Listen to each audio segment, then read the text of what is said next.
a sprawling realm of castles, knights, and political intrigue. In the heart of Germany, in the city of Erfurt, a grand meeting is about to take place. This isn't just any meeting.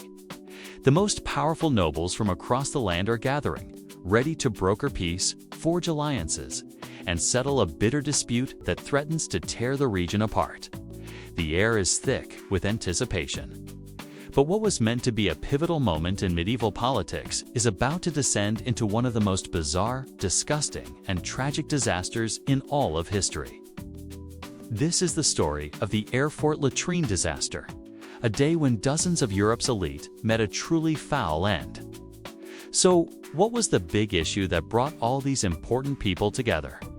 It was a nasty feud between two very powerful men, Landgrave Louis III of Thuringia and Archbishop Conrad of Mainz. These two were constantly at each other's throats, fighting over land, influence, and power. Their squabbling had escalated to the point where it was destabilizing the entire region. King Henry VI, a young but determined ruler, decided he'd had enough. He summoned them, along with a host of other counts, dukes, and bishops, to the Petersburg citadel in Erfurt. His goal was simple: force these two rivals to bury the hatchet and restore order.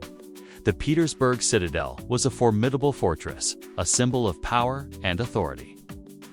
The main meeting was set to take place in a large second-story hall within the provost's building. As the nobles began to arrive, the room filled with the clanking of armor, the rustle of fine robes, and the low hum of political maneuvering. The guest list was a who's who of medieval German aristocracy.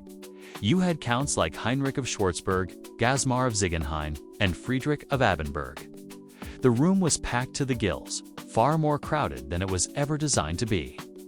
Everyone was crammed in, jostling for position, eager to witness the royal proceedings. The weight of all these men, their armor, and their egos was immense. But beneath their feet, a silent, stinking danger was lurking. Medieval sanitation was, to put it mildly, not great. In a large stone building like this one, waste management was a real challenge. The solution? A latrine pit, essentially a massive cesspool, located in the cellar or basement directly beneath the main hall. This pit collected all the human waste from the fortress's toilets.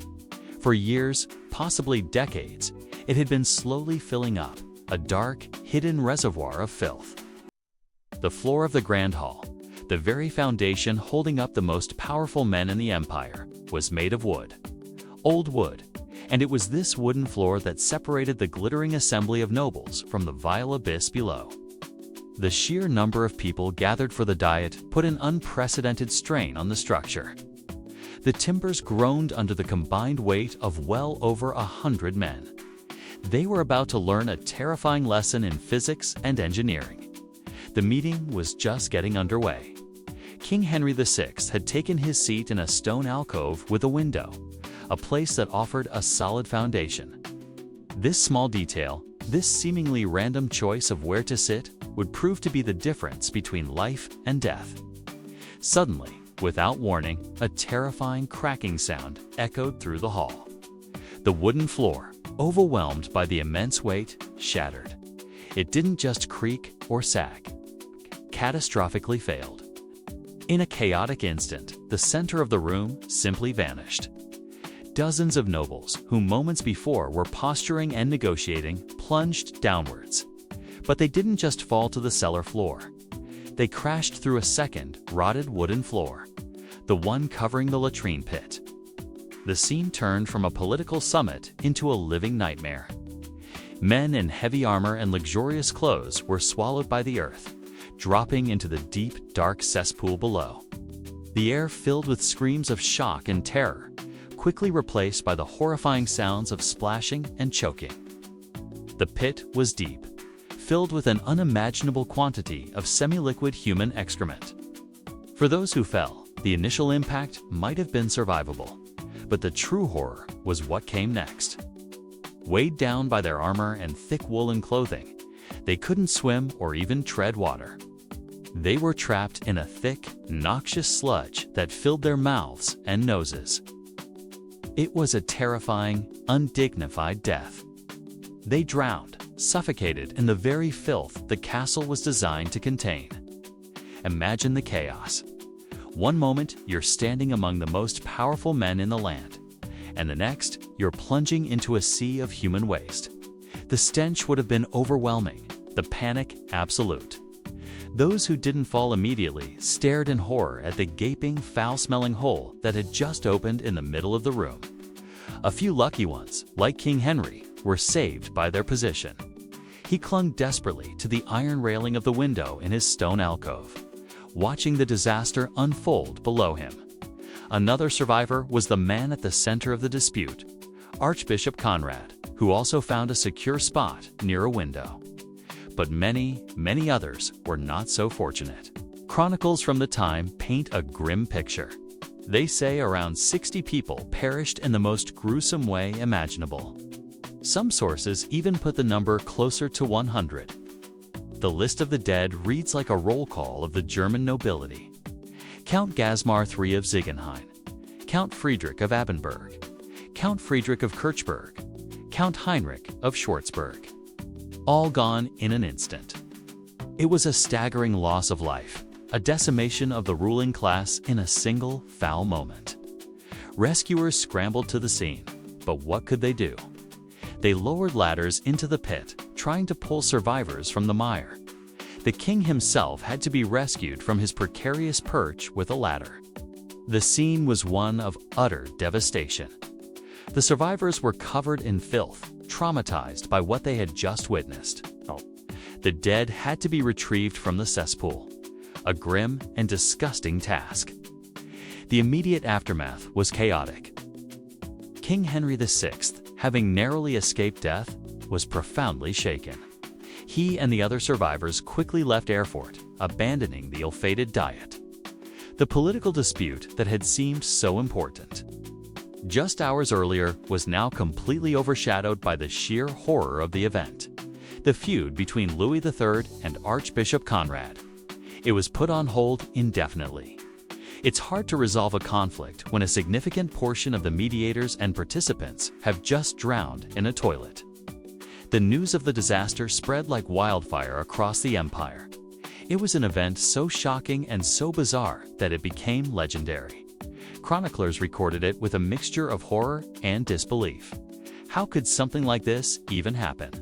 It seemed like a judgment from God, a dark and filthy omen. But looking at it with a modern eye, it was a tragedy born of poor engineering and a complete lack of safety standards. The building was simply not designed to hold that many people. The wooden floor, likely weakened by damp and rot over the years, was a ticking time bomb. The weight of the assembly was the final straw. In the 12th century, there were no building codes, no structural engineers performing stress tests. A building was considered safe if it stood up. The idea of calculating load-bearing capacity was centuries away. But for them, it was a practical, if unpleasant, solution. Out of sight, out of mind, until the floor gives way. It's the thin veneer of civilization represented by the Grand Hall and the Noble Assembly, being literally swallowed by the primitive reality of the filth beneath. King Henry had to watch his subjects, his powerful vassals, die in the most ignominious way possible. The Erfurt Latrine disaster had significant, if indirect, political consequences. The sudden death of so many influential nobles created power vacuums across various counties and territories. Families were thrown into disarray, and succession disputes likely flared up. The authority of the king was also subtly undermined. While he survived, the event was a colossal failure of logistics and security under his watch. It made the crown look incompetent, unable to even host a safe meeting. The original conflict between Louis and Conrad eventually fizzled out, not through resolution, but through sheer attrition and the shocking reality check of the disaster. Sometimes a shared traumatic experience, even one this disgusting, can put petty squabbles into perspective.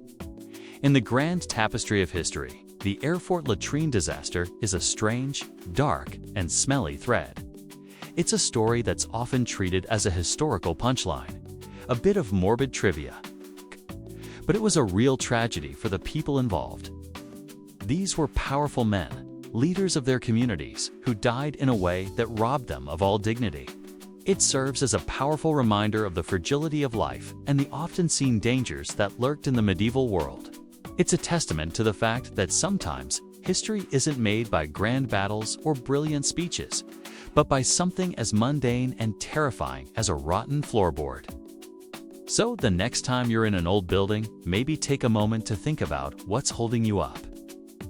Hopefully, it's a lot more than a few old planks of wood over a pit of despair. Thank you so much for watching. If you found this dive into one of history's weirdest disasters fascinating, don't forget to hit that like button and subscribe for more strange tales from the past. Let me know in the comments what historical event you'd like me to cover next. See you in the next video.